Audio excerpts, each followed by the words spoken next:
ginawa ng paraan ang number 2 na injector. Okay lang boss, makita ka sa YouTube?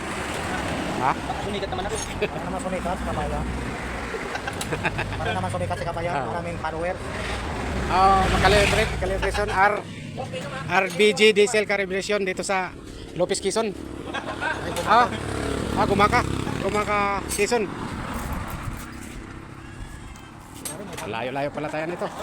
Gumaka.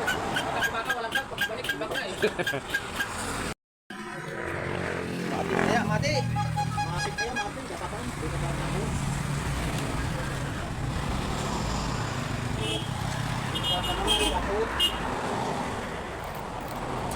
Pero mati talaga yan. Ako marami ko yun.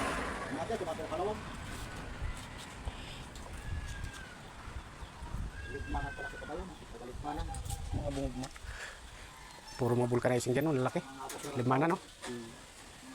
Saka may, dati buhay pa ko dyan, may kinakainan ako dyan na mga native na manok, kinahati lang. Sa limanan. Kalahati talaga. Oo, kalahati. Talaga. Yung nakibibigay sa'yo kalating manok. Siguro mga ninakaw yung sa kapitbahay. Gumaka Quezon. Breakdown. Ano, Dogi? Ang pogi-pogi mo, Dogi? Ang bait-bait mo pa. Nakadali ka lang ba sa atin? Oh.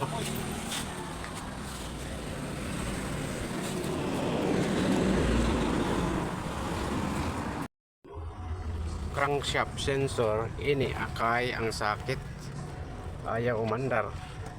Ngayon binabaybay ko yung wire, ay ito ang nasusunog naman to Oo, nagdikit-dikit na pala ang wire ng crankshaft sensor.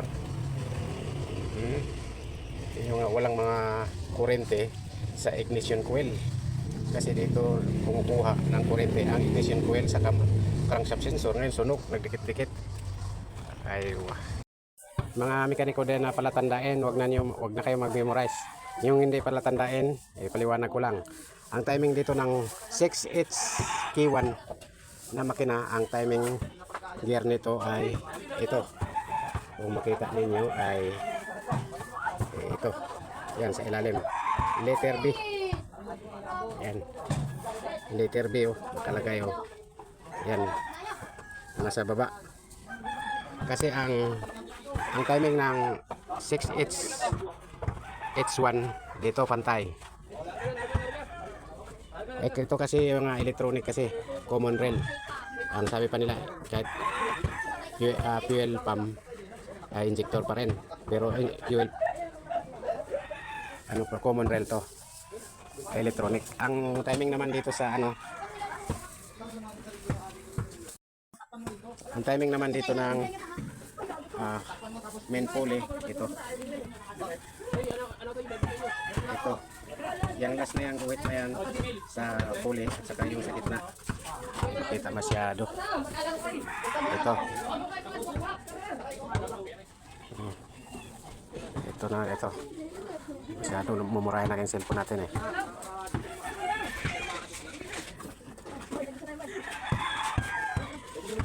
Ito to. Ayan Yan, gitna ng guhit na yan, sa kalas na guhit sa main pulley. Yun ang tandaan nyo, ang 6HK1 na 0.7 6HK1.7 main pulley, common rail to. Yun, tandaan nyo.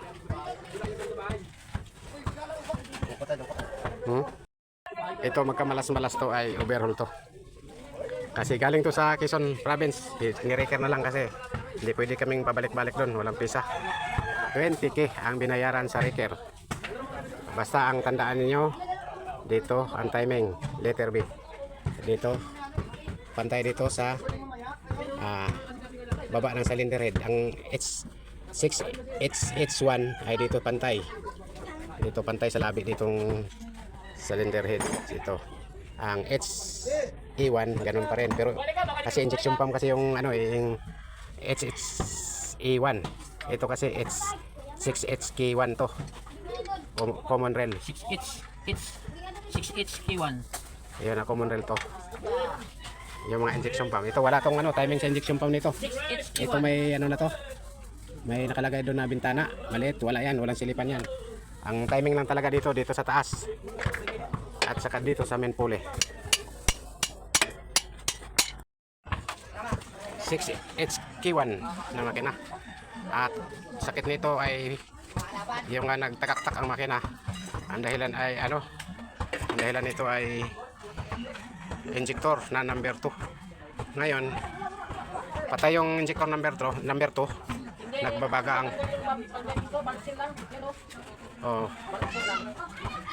valve guide natanggal sa barbula. Ayun ano, laglag dito sa ano, dito sa piston. Yun, ganitong nangyayari. Yan. Oh.